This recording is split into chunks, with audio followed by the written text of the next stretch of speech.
இந்திய பள்ளி விளையாட்டு கூட்டமைப்பு மற்றும் தமிழ்நாடு பள்ளிக் கல்வித்துறை சார்பில் 17 வயதுக்கு உட்பட்ட மாணவிகளுக்கான தேசிய வாலிபால் போட்டி திருச்சி தொட்டியம் கொங்குநாடு பொறியியல் கல்லூரியில் துவங்கியது.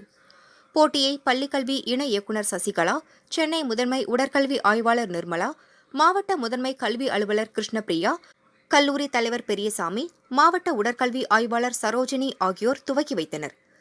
இதில் 30 அணிகள் பங்கேற்றன.